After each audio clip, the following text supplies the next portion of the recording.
வணக்கம் நேர்களே, இது ஷர்மிளா டாக்கீஸ். நான் உங்கள் டாக்டர் ஷர்மிளா. ஆர்எஸ்எஸ் உடைய தலைவர் மோகன் பாகவத் நேற்று ஒரு முக்கியமான விஷயத்தை மேடையில பேசியிருக்கிறாரு. அவர் என்ன சொல்றாரு, இவ்வளவு வருஷமா 75 வருஷமா நம்ம ஆகஸ்ட் 15 தான் சுதந்திர தினமா கொண்டாடிட்டு இருக்கோம்.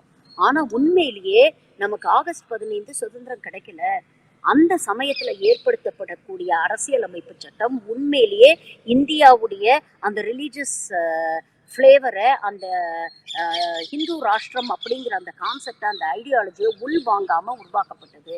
அதனால உண்மையிலேயே நமக்கு என்னைக்கு சுதந்திரம் நியாயமா கிடைச்சிருக்கு அப்படின்னு பாத்தீங்கன்னா, என்னைக்கு ராமர் கோவிலை மோடி இனாகிரேட் பண்ணாரோ அன்னைக்குதான் நமக்கு உண்மையிலேயே ஆத்மார்த்தமான உணர்வு ரீதியான சுதந்திரம் கிடைச்சிருக்கு. அதனால இனிமேல் ஜனவரி 22 தான் நாம சுதந்திர தினமா நம்ம கொண்டாடணும் அப்படிங்கிற ஒரு விஷயத்த பேசியிருக்கிறாரு. இதற்கு எதிர்கட்சிகளிடமிருந்து, குறிப்பாக எதிர்கட்சி தலைவர் ராகுல் காந்தி கடுமையான எதிர்ப்பை அவர் பதிவு பண்ணியிருக்கிறாரு. ஒரு விஷயம் அவர் என்ன சொல்றாரு அப்படின்னு பாத்தீங்கன்னா, ஆகஸ்ட் 15 1947 அப்படிங்கிறது இந்திய அரசியல் வரலாற்றில் ஒரு முக்கியமான ஒரு நாள். எத்தனை பேருடைய தியாகம், எத்தனை பேருடைய வேர்வை, எத்தனை பேருடைய ஒரு உழைப்பு இந்த நாளுக்கு பின்னால இருக்கு. எத்தனை தலைவர்கள், எத்தனை சாமானியர்கள், எத்தனை இந்தியர்கள் நான் ஹிந்து, நான் முஸ்லிம், நீ உயர்ந்தவன், நான் தாழ்ந்தவன், இந்த மாதிரி எந்த விதமான ஒரு பிரிவினை பேதமும் இல்லாம நாட்டுக்கு சுதந்திரம் கிடைக்கணும் அப்படிங்கிற ஒற்றை நோக்கோட போராடி இந்த சுதந்திரத்தை வாங்கி கொடுத்திருப்பாங்க.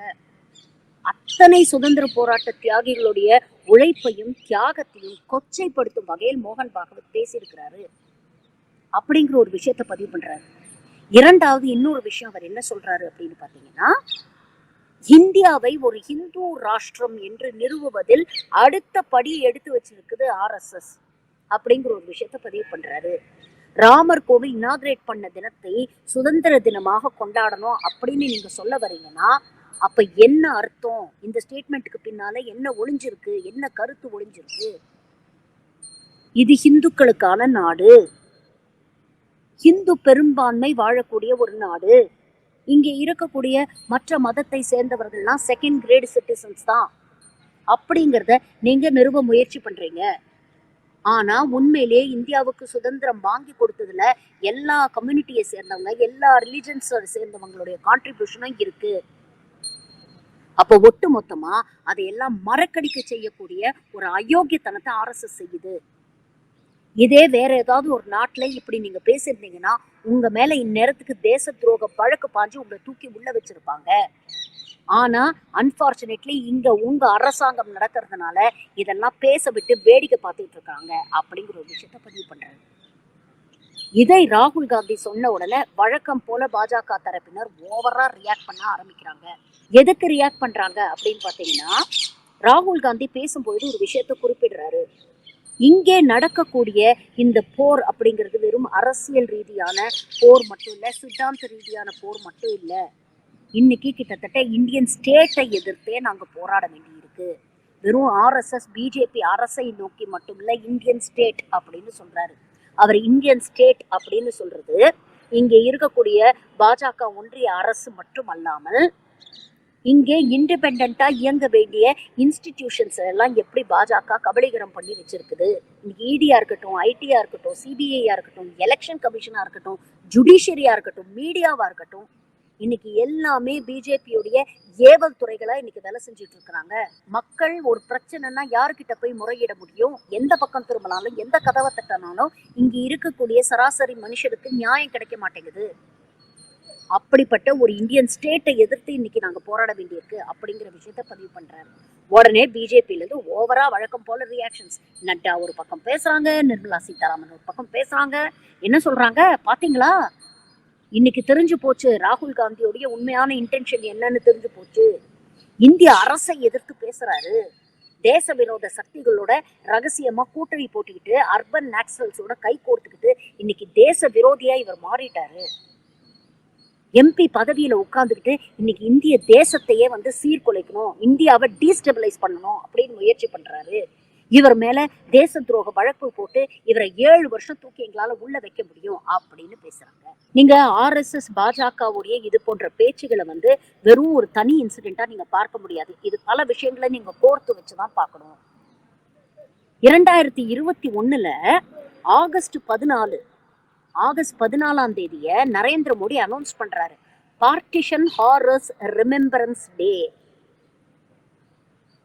பார்ட்டிஷன் நடந்த டைம்ல என்ன கொடூரங்கள் நடந்ததோ அதை நாம யோசிச்சு பார்க்கணும் அப்படின்னு அதை அனௌன்ஸ் பண்றாரு. ஏன் ஆகஸ்ட் 14 அனௌன்ஸ் பண்றாரு? ஏன்னா அன்னைக்கு பாகிஸ்தானுடைய இண்டிபெண்டன்ஸ் டே. ஆகஸ்ட் 15 நமக்கு இண்டிபெண்டன்ஸ் டே, ஒரு நாள் முன்னால ஆகஸ்ட் 14 பாகிஸ்தானுடைய இண்டிபெண்டன்ஸ் டே. போன செஞ்சுரியில நடந்த மிகப்பெரிய ஒரு மாஸ் மேசக்கர் அப்படின்னு சொல்லலாம். ஒரு நாடு இரண்டா பிளவுபட்டு 2 சமூகங்களுக்கு இடையே அவ்வளோ வெறுப்பு, அவ்வளோ வன்மம், எத்தனை பேருடைய வாழ்க்கை ஓவர் நைட்ல மாறிடுச்சு. இதுல பாதிக்கப்பட்டவர்கள் வெறும் இந்துக்களும் சீக்கிரம் மட்டுமா? எத்தனை இஸ்லாமிய குடும்பங்களும் பாதிக்கப்பட்டிருக்கும்.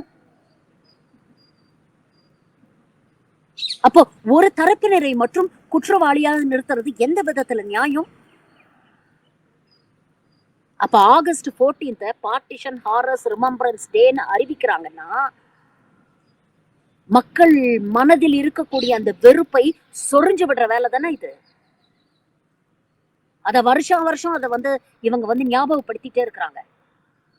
பாருங்க, எத்தனை இந்துக்கள் இறந்து போனாங்க, எத்தனை சீக்கியர்கள் இறந்து போனாங்க அப்படின்னு வருஷம் ஞாபகப்படுத்துறாங்க. எத்தனை இஸ்லாமியர்கள் இறந்து போனாங்க அப்படிங்கறத பத்தி அவங்க பேசவே மாட்டாங்க. இந்துக்களும் சீக்கியர்களும் எந்த அளவுக்கு பாதிக்கப்பட்டாங்களோ அதே அளவுக்கு பாதிப்பும் இழப்பும் இஸ்லாமியர்களுக்கும் இருந்துச்சு. அதையும் மீறி பல பேர் நாங்க இங்க இருப்போம் அப்படின்னு சொன்னாங்கன்னா, இந்த மண்ணு மேல இருக்கக்கூடிய பற்றுனாலதான் அவங்க இங்கேயே இருந்திருக்காங்க. சுதந்திர போராட்டத்துக்காக எத்தனையோ இஸ்லாமியர்கள் கான்ட்ரிபியூட் பண்ணியிருக்கிறாங்க. அப்ப ஒட்டு மொத்தமா அதெல்லாம் ஒதுக்கி வச்சுட்டு ராமர் கோவில் திறந்த தினத்தை நாங்கள் சுதந்திர தினமாக கொண்டாடுவோம் அப்படின்னு சொல்றது எவ்வளவு பெரிய அயோக்கியத்தனம். இதேதான் கொஞ்ச நாள் முன்னால கங்கனா ரணாவட் அப்படிங்கிற ஒரு சங்கி ஒரு நேர்காணல்ல பேசிச்சு. உண்மையான சுதந்திரம் 2014 மோடி ஆட்சிக்கு வந்ததுக்கு அப்புறம் தான் நமக்கு கிடைச்சது.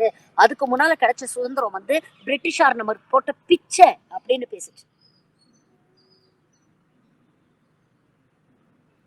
இல்ல, நான் தெரியாம தான் கேட்கிறேன், இந்த RSS சங் பரிவார் இந்திய சுதந்திரத்துக்காக ஒரு துரும்பையாவது கிள்ளி போட்டிருப்பாங்களா?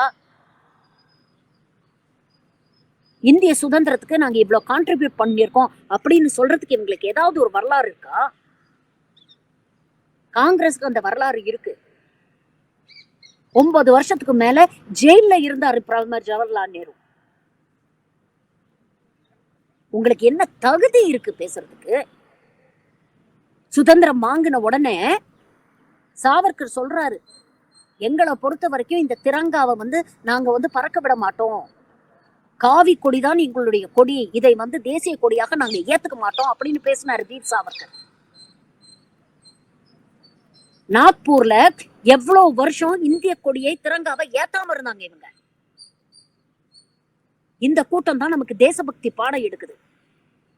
இப்ப என்னடானா, சுதந்திர தினத்தன்னைக்கு எல்லாரும் ஒவ்வொரு வீட்லயும் அவங்க இந்திய கொடியை ஏத்தணும் அப்படின்னு பேசக்கூடிய இதே கூட்டம் தான்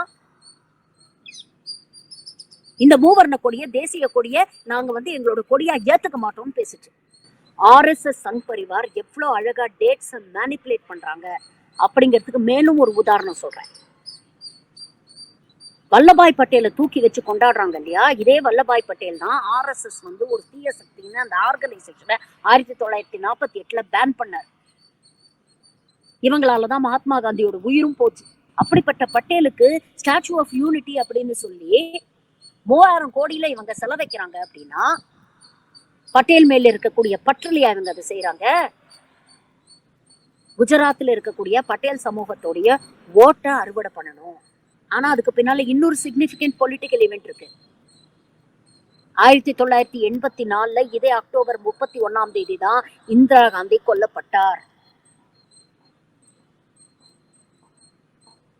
கிட்டத்தட்ட பார்ட்டிஷன்ல எந்த அளவுக்கு பதட்டம் ஏற்பட்டதோ அதே பதட்டம் 1984 ஏற்பட்டுச்சு. அப்ப எவ்வளவு அழகா கிளவரா மேனிபுலேட் பண்ணி டேட்ஸை யூஸ் பண்றாங்க பாருங்க. டிசம்பர் 6ஆம் தேதி பட்டியலின மக்கள் அம்பேத்கரை கொண்டாட வேண்டிய ஒரு நாள். ஆனா அன்னைக்கு பாபர் மசூதியை இடிச்சிட்டு இந்த சங் பரிவார் கூட்டம் ஷௌரிய திவஸ் அப்படின்னு ஒண்ணு கொண்டாடுவாங்க. அதாவது எதையோ பெருசா சாதிச்சுட்டு அந்த பூரிப்புல சந்தோஷமா கொண்டாடுறாங்க. சிறுபான்மையினருடைய வலி, வேதனை, பட்டியலின மக்களுடைய இழப்பு, இது எல்லாத்தையும் மறக்கடிக்கிற மாதிரி அன்னைக்கு ஷௌரிய திவஸ் கொண்டாடுவாங்க. ஆக மொத்தம் சுதந்திர போராட்டத்துல இவங்க எதுவுமே கான்ட்ரிபியூட் பண்ணல. அப்படி கான்ட்ரிபியூட் பண்ணி உயிர் தியாகம் செஞ்சு சுதந்திரத்துக்காக போராடினவங்களை இவங்க மதிக்கவும் மாட்டாங்க. பிச்சையா கிடைச்சதுன்னு சொல்லி இழிவுபடுத்துவாங்க. இது ரெண்டும் பண்றது பத்தாது அப்படின்னு அரசியலமைப்பு சட்டத்தை உருவாக்கி கொடுத்த அதோடைய மாண்புகளை சீர்குலைக்கக்கூடிய எல்லா வேலையும் செய்வாங்க. இன்னைக்கு சுதந்திரம் இல்ல, சமத்துவம் இல்ல, சகோதரத்துவம் எதையும் மதிக்கிறது கிடையாது. இவ்வளோ தேச துரோகத்தையும் நீங்க பண்ணிட்டு ராகுல் காந்தியை நோக்கி தேச துரோகி, அர்பன் நாக்சல், தூக்கி செடிஷன் கேஸ்ல 7 வருஷம் உள்ள வச்சிருவோம்னு மிரட்டுறீங்க. உங்களுக்கு எல்லாம் வெக்கமா இல்ல? இப்படி இந்திய அரசியல் வரலாற்றில் எந்த விதமான பாசிட்டிவ் கான்ட்ரிபியூஷனும் பண்ணாம வெறும் வரலாற்றை மாற்றி மாற்றி அதற்கான கிரெடிட்டை எடுத்துக்க முயற்சி பண்ணக்கூடிய இந்த கூட்டம் திரும்ப ஆட்சிக்கு வந்ததுன்னா இவங்க சொல்ற விக்சித் பாரத் வராது, விக்ஷித் பாரதா தான் மாறி